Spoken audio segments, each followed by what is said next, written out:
Hello students, this video is the continuation of my previous video on the veins of true pelvis. In my previous video, I discussed in detail the internal iliac veins, also the pelvic venous plexuses, the plexuses which are surrounding the pelvic organs. The plexuses were the prostatic plexus, the rectal venous plexus, the vesical venous plexus and the uterine venous plexus. So in my previous video I discussed in detail about the prostatic plexus and the rectal venous plexus. So we'll move further with the vesical venous plexus. So you can see here in the diagram, this is the vesical plexus. Okay, vesical means urinary bladder. The veins from the bladder form a plexus called the vesical plexus, which is situated along the inferolateral surfaces in the retropubic space of the radius. Okay, so the veins which are arising from the bladder, okay, the veins which are coming from the urinary bladder, they form a network of veins. Okay, so all veins from the urinary bladder, they form a network which is known as vesical plexus, and this network is situated in the retropubic space of radius. Radius is the person who named this space. Okay, so retropubic space is the space between the urinary bladder and the pubic symphysis. Okay, so between the pubic symphysis and the urinary bladder, the space is known as retropubic space. So this plexus is present at the retropubic space level. Okay, so if you see this diagram of the sagittal section, okay, so this is the pubic symphysis and this is the urinary bladder. So here's the space. Okay, this is known as retropubic space. In females, this is the pubic symphysis and this is the urinary bladder. So the space between the urinary bladder and the pubic symphysis is the retropubic space. Okay, the space. Okay, so the vesical venous plexus is present in this space. Okay, now this plexus communicates below with the prostatic venous plexus in males. So you all know that this vesical plexus, I have talked this in prostatic plexus, that this vein, that is the prostatic plexus, is in communication with the vesical plexus. So that is the same thing. The vesical plexus is in communication with the prostatic plexus in males. Okay, as you all know, prostate gland is in males only, so it is in connection with the prostatic plexus. So if you see here, this is the urinary bladder, this is the sagittal sections through male pelvis showing viscera. So this is the urinary bladder and this is the prostate gland. Okay, so inferiorly, you can see inferiorly, this vesical plexus is in communication with the prostatic plexus in males. So this is the prostate gland, surrounding that was the prostatic plexus which I have described in detail. So this vesical plexus is in communication inferiorly with the prostatic plexus in males. Okay, now we'll talk further. And drains by the inferior vesical vein into the internal iliac vein. Okay, so this vesical plexus is in communication with the prostatic plexus, okay, in males, and drains by the inferior vesical veins into the internal iliac vein. So it is draining, this vesical plexus is draining through the inferior vesical vein and it will enter the internal iliac vein. So vesical plexus around the urinary bladder, the deoxygenated blood will reach the inferior vesical plexus and it will go into the internal iliac veins. Some veins arising from it pass backward into the posterior ligaments of the bladder to drain into the internal vertebral venous plexus. Okay, so from the vesical plexus, there are inferior vesical veins which drain into the internal iliac, and from the vesical plexus also some veins arises in the posterior ligaments of the bladder. Okay, posterior ligaments of the bladder, and it will drain into the vertebral plexus, because posteriorly there would be vertebral column. Yes, so it will drain into the vertebral plexus. So if you see this sagittal section here, so inferiorly it is in connection with the prostatic plexus. Okay, and then some plexus will go through the ligaments, the posterior ligament, and will reach the vertebral venous plexus. It will move posteriorly and will reach the vertebral venous plexus. Clear? From the urinary bladder. Okay, so this is the posterior venous plexus. Okay, now in females the vesical plexus surrounds the neck of the urinary bladder and the beginning of the urethra, and it drains into the vaginal plexus that drains directly into the internal iliac veins. Now in females the vesical plexus, it is surrounding the neck of the urinary bladder. Okay, it is surrounding the neck of the urinary bladder and the beginning of the urethra. So this vesical plexus in females is around the neck of the urinary bladder and the beginning of the urethra, and it drains into the vaginal plexus. So if you see this diagram in females, this is the vesical plexus, this is the vagina.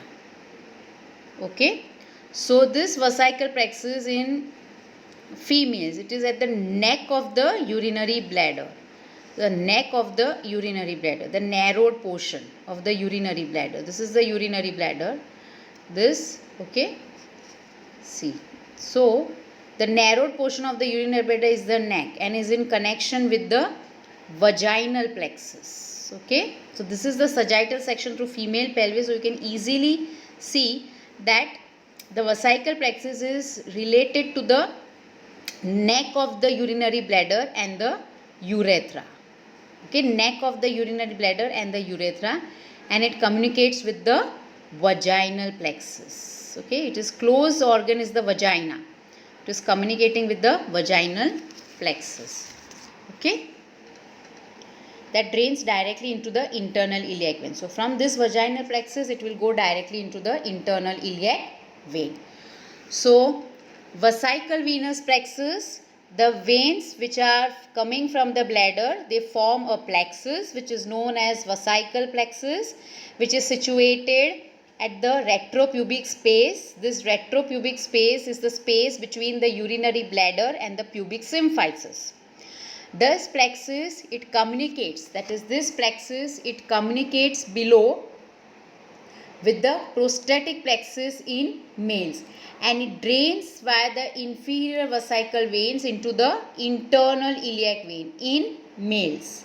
Okay, also some veins, okay, it will arise, it will pass backward into the posterior ligaments of the bladder, and it will reach the internal vertebral venous plexus. So it will reach posteriorly. In females, this vesical plexus is present around the neck of the bladder. Okay, and it is present around the neck of the bladder. Okay, it is around the neck of the bladder and the urethra. It communicates with the vaginal venous plexus. Okay, and then it will directly drain into the internal iliac vein. Okay, so it will directly drain into the internal iliac vein. So here is the only external iliac vein shown. Okay, this will directly drain into the internal iliac vein, which is just nearby to the internal iliac, external iliac. Okay, so this is about the vesical plexus. Now we'll proceed further to the uterine venous plexus. Obviously, this uterine venous plexus is only present in the females. This plexus is in the broad ligament, and it communicates with the ovarian and vaginal plexus. Okay, so this uterine plexus will communicate with the ovarian and vaginal plexus, and it drains into the internal iliac. Okay, so this uterine plexus. Okay, so here is the uterine plexus. it will communicate to the vaginal. Okay, so the uterine plexus will communicate with the vaginal plexus, with the ovarian plexus, and it will drain into the internal iliac. Okay, so it is in relation with the vaginal plexus also, and it is in relation with the ovarian plexus. Okay, so the uterine plexus is in the broad ligament. It communicates with the ovarian and the vaginal plexus.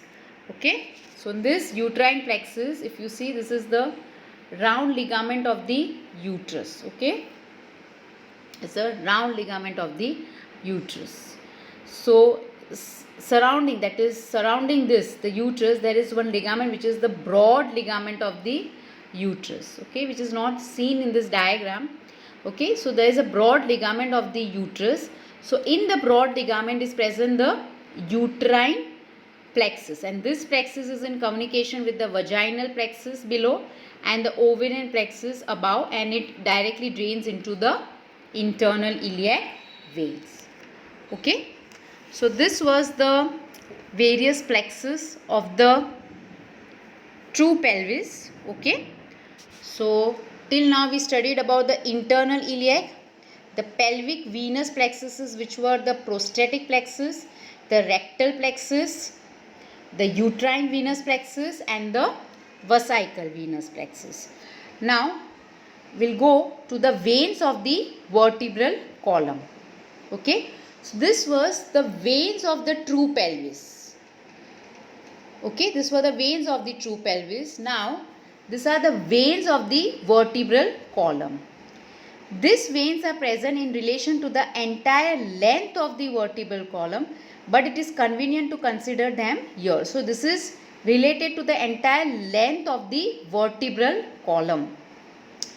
The vertebrae are surrounded by dense plexus of veins. Now they have taken, this is the vertebral venous plexus. Okay, so now you can see this vertebrae is surrounded by dense venous plexus. You can see surrounding everywhere there is a venous plexus network. This is a single vertebrae taken, and this is surrounded by, see, all the blue lines, all this venous plexus.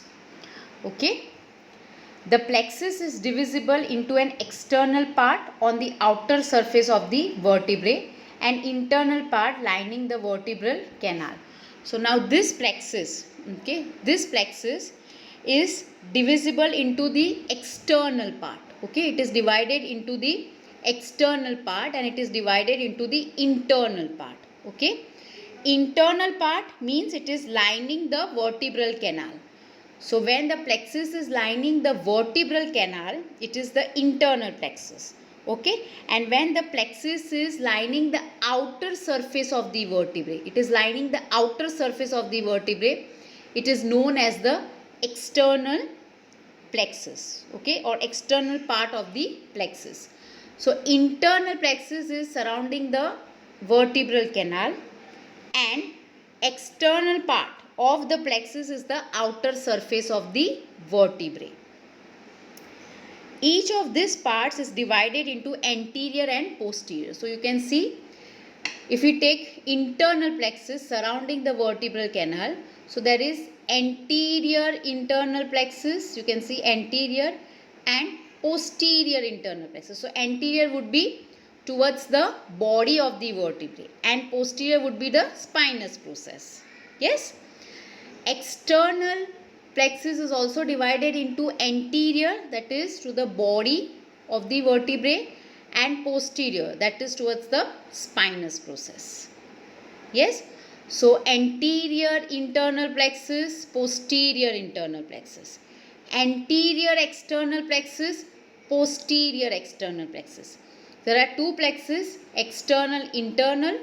External is surrounding the, outline the vertebrae, and internal is outlining the vertebral canal. Both are divided into anterior posterior, anterior posterior. Correct? Now, a basivertebral vein from each vertebral body drains into the anterior internal plexus.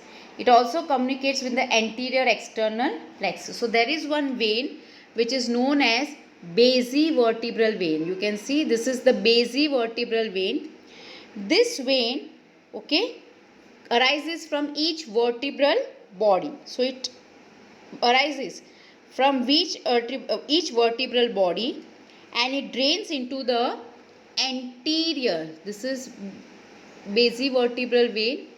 This is draining into the anterior internal plexus, okay, and it is also communicating with the anterior external plexus, okay. So this is a basilar vein which is communicating with both anterior external plexus and anterior internal plexus. So this is the basivertebral vein, okay. This is the basivertebral vein which is arising from each vertebral body. It is arising from each vertebral body. This is the basivertebral vein arising from each vertebral body, and this vein, it drains into the anterior internal plexus, okay. This is the basivertebral vein. So it is communicating with the anterior external plexus, and it is communicating with the anterior internal plexus, okay. Clear? Next, apart from the veins draining blood from the vertebrae, the plexus receives veins from the meninges and from the spinal cord. So these veins, they receive blood from the vertebrae as well as from the meninges and from the spinal cord. Opposite each vertebral foramen, the plexus drains into the intervertebral vein. So opposite each intervertebral foramen. So there is opposite each intervertebral foramina, the plexus drains into the intervertebral vein. So this is the intervertebral foramina. So opposite this intervertebral foramina, the plexus drains into the intervertebral vein. Opposite the intervertebral foramina, it drains into the intervertebral vein. So opposite each intervertebral foramen, the plexus drains into the intervertebral vein. So all these plexus you can see, it drains into the intervertebral vein. Okay, it is draining into intervertebral vein. The intervertebral veins end in the vertebral, intercostal and lumbar vein. So this vein will end into the intercostal, the vertebral and the lumbar veins. In the pelvis, the plexuses communicate with veins from some pelvic viscera. So this plexuses will also communicate with some veins in the pelvic viscera, that is pelvic organs.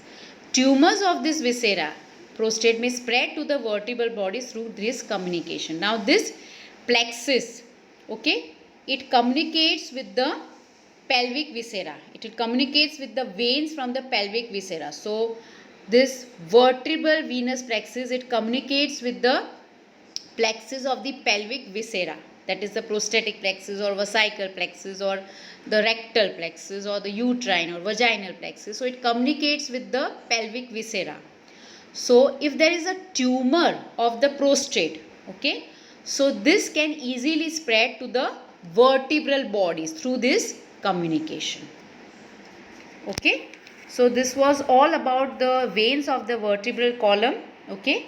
So veins, they are in relation to the entire length of the vertebral column. Now the vertebrae are surrounded by dense plexus. It is divisible. The plexus is divisible into external part, that is the outer part, outer surface of the vertebrae, external, okay, and internal part which is lining the vertebral canal. Each of these parts is divided into anterior external, anterior internal, posterior internal, posterior external plexus, okay. There is one basivertebral vein, okay. From each vertebral body, there is basivertebral vein, okay, and this vein drain into the anterior internal vein and also into the anterior external vein. So it is draining anteriorly.